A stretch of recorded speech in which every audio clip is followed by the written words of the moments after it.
morning, everyone. It's Tess, and today's tip is 442, and I'm going to talk about weight loss and intentional habits. Again, I walked this morning because I walk every morning, and while I was walking, I was listening to a couple of audiobooks.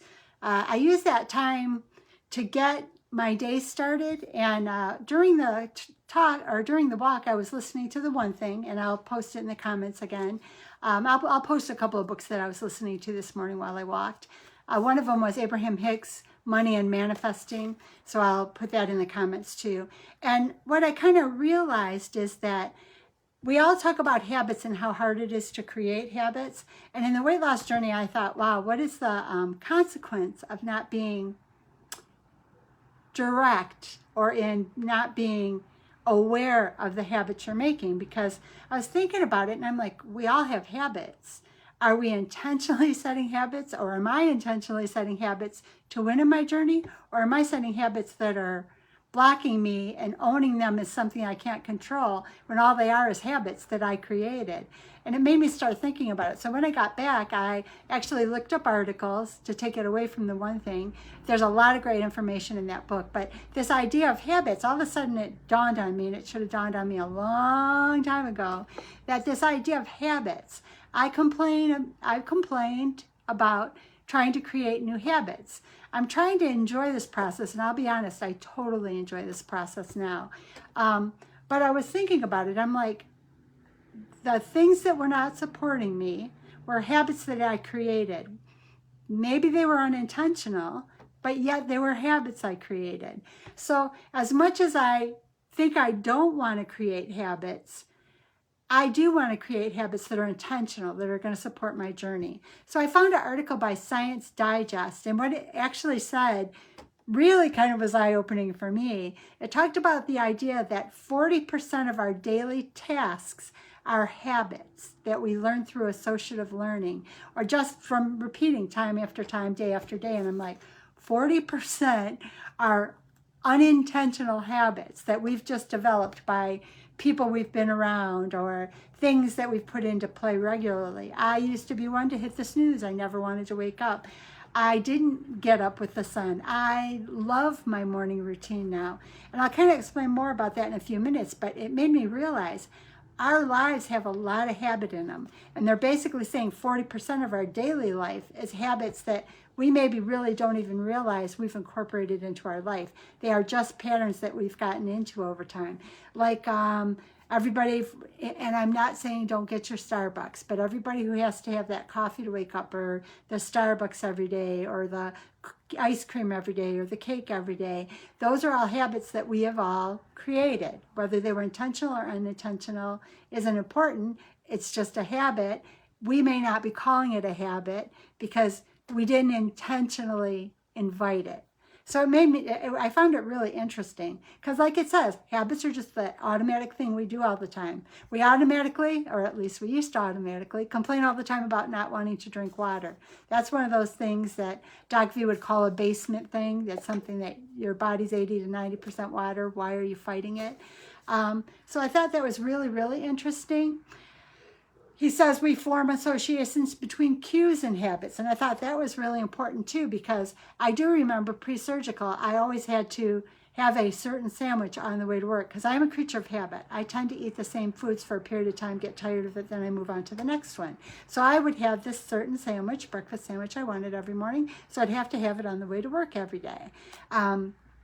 If I liked a certain flavor of ice cream, that was the ice cream I wanted every single day. So yes, I created habits. Maybe they were unintentional, but yet I had created habits. And there were cues. If I went to work, there were certain things I liked. If I went to somebody's house, there were certain things I liked. I didn't realize how many unintentional habits I had. It says we need to be intentional if we want to meet an outcome or a desire. So if 40% of our lives are full of habits that we're not even calling habits because they're just things that fell into play based on associative learning or what happens to be around us, maybe if we kind of grab some of those and recreate the habit in a way that intentionally helps us to meet an outcome, it might be a lot more helpful. So of course, I wanted to know, how do they recommend doing this? And good morning, John. Good to see you. And what they did say is you got to derail the current, you have to derail the current habit. You have to create an opportunity window to create a change in that habit. I'll say for me, COVID created an opportunity to change something. And the opportunity was that I had to create a new environment. It actually was a derailing for everybody. How we chose to take that derailing is, what did we do at that time? Did we get involved in the tribe? Did we try to keep our health moving forward? Did we try to do things to make our lives better? Or did we wallow in self-pity and fall into the trap of depression? And I'm not saying I know that there is a lot of pain for a lot of people, but can we use a moment of derailing to put us in a better direction? And then it kind of talked about the same thing, repetition. Repetition is what changes our life. And repetition is that I got in the habit of always needing a sandwich on the way to work pre-COVID. So that was a habit I got into. If I had derailed that habit and replaced it with something else, I would have been moving more intentionally towards my goals. Yeah, repeat is necessary, definitely challenging, but it is. You're absolutely right, John. And I thought it was interesting because they said, and this, I realized that I've done this with my morning routine. And I keep talking about I want to get an evening routine together. And I do have a sketchy one, but I need to get more concrete about it. Because what it says is, good morning, Julie, good to see you. What it says is, if you derail the current behavior and you start to repeat a behavior that you want to move forward, you will be able to intentionally move forward towards your goals, because you want to intentionally have habits. You don't want them to be associative learning, just things that fall into place. You want to direct them to the outcome or desire you want. Well, it said, put a cue into play. In the same way that going to work every morning made me want to go get a breakfast sandwich because I was too busy to make one myself before I had weight loss surgery, put a cue together. And I didn't realize I had done this. In order to develop my morning routine, the cue I put together is the alarm. If I wake up now, the cue now is if I wake up. Once I wake up, my cats will whine until I give them a treat. But before I started waking up naturally on my own with my body's circadian rhythm, I actually had it set to where if the alarm went off, I had to immediately go across the house, put treats out for them, and come back and turn off the alarm. So the cue was the alarm. But the reason I gave the treats was they would complain until I gave them the treats. So even if I tried to hit snooze, they don't snooze. If it's time for a treat, I had to go. So I did use that cue. Well, then the next cue was getting up. I meditate, I gratitude journal. I didn't do all these things all at the same time. I only developed one habit or one focus item. And as soon as it became a habit, then I added the next one on. So now my morning routine is I wake up, I give the cats a treat, I pre-pave, which is I just say a statement. Dear God, thank you for another opportunity to enjoy life. I want my day to unfold with ease. I want good things to come my way. I want to appreciate people, places, and I say that kind of a statement every morning. I meditate and I walk.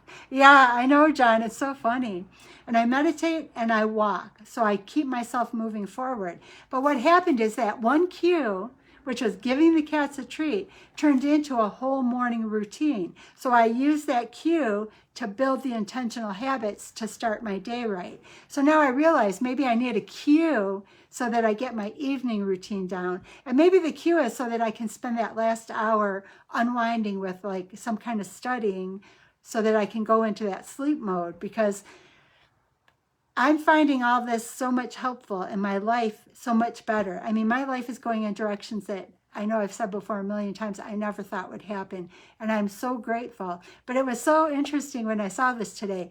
40% of our lives are habits that we have learned through associative learning that we don't even realize are habits. So when we start saying, I can't drink water, that's really just a habit we've created. But it's not a habit that is allowing us to intentionally reach a desired outcome. So that's when we have to decide, are we going to allow that habit to continue to block our way to our success, Or are we going to try to find a cue to toss in there whenever that happens? Even if it's like pinch yourself every time you say, I don't like water, pinch yourself and then go grab water, something to kind of flip you around.